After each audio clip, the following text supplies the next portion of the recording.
Thierry Duclos, nous allons remettre ensemble le deuxième prix de cette soirée 2022, le prix Pasquier. Est-ce que vous pouvez nous rappeler pourquoi il est décerné?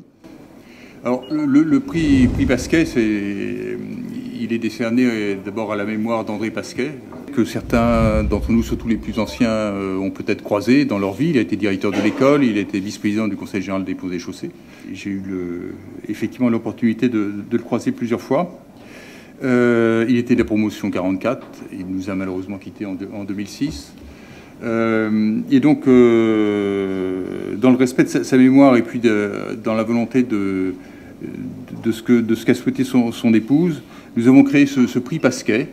Donc c'est un prix annuel avec à la clé un prix de 1000 €. Il récompense, c'est un peu le prix d'excellence. Pour ramener à nos jeunes années, il récompense le meilleur élève diplômé d'une formation ingénieure. Voilà. Alors, pour le trouver, ce lauréat, on prend en compte l'excellence académique de l'élève, bien sûr, mais aussi sa participation à la vie de l'école, la cohérence de son projet professionnel et globalement la qualité de sa personnalité, autant qu'on puisse l'apprécier. Voilà. Et comme l'a souligné Sophie, moi j'ai trouvé que c'était un vrai bain de jouvence de participer à ces jurys.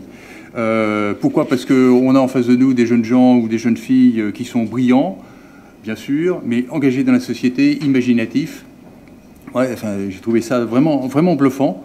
Je me suis dit, mais après coup, nous, à cet âge-là, est-ce que... Pas sûr.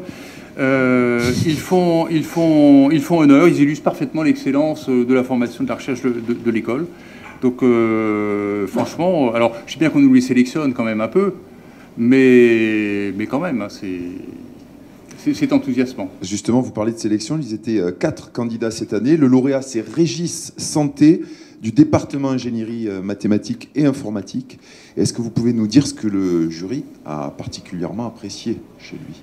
Alors, vous avez raison, il y en avait 4. On aimerait avoir plusieurs lauréats hein, dans ces cas-là. Certains, d'ailleurs, dans certains jurys, se laissent aller à ces facilités. C'est un clin d'œil. Hein, nous, non, on s'est tenu à la règle. C'est difficile, mais bon, Régis Santé a su nous séduire. Je dirais très simplement qu'on a senti qu'il avait les maths dans le sang, hein, c'est depuis longtemps, et qu'il possédait ça très bien, mais aussi un très bel esprit d'ouverture et de partage. C'est aussi ces compléments-là qui nous ont séduits.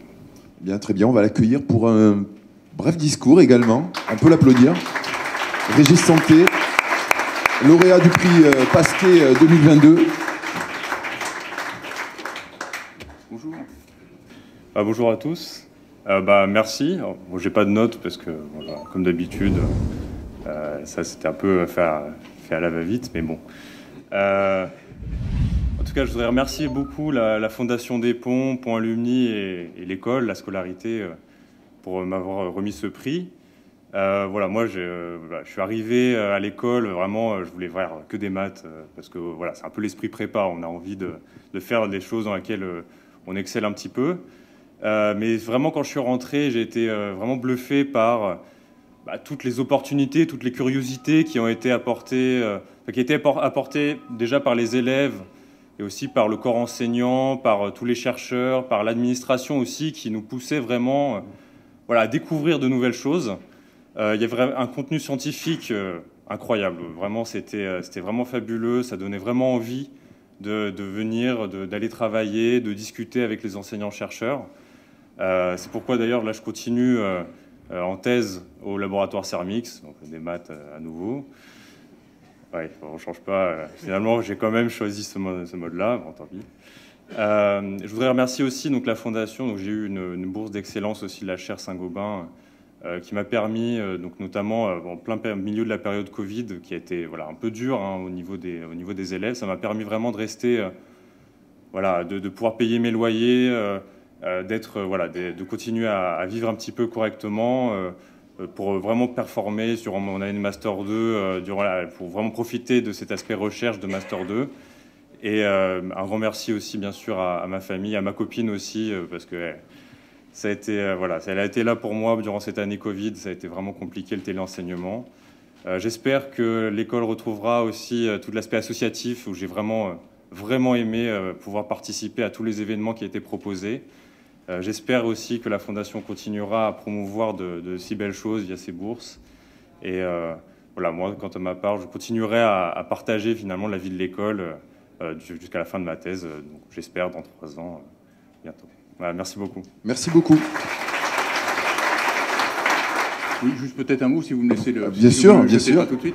Non, mais ça donnerait envie de retourner à l'école, hein, si c'était possible. Moi, ça me donne... Enfin, j'y retourne aussi, mais pas sur les bancs des élèves. Voilà. Et je voulais juste, si vous me permettez, parce bien que sûr. je vous bouscule votre truc là, pour terminer, comme je ne savais pas comment terminer, je me suis dit, je vais faire une citation. Alors, ceux qui me connaissent, chaque fois que je fais un discours, je fais des citations. C'est un travers. Donc celle-là, je n'ai pas résisté. C'est une citation d'Antoine Compagnon. J'ai piqué dans Un été avec Montaigne. Elle m'a paru tout à fait opportune par rapport à notre thème.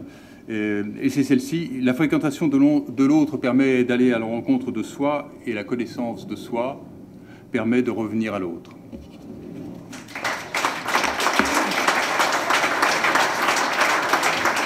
Ça valait le coup de perturber notre programme. Merci.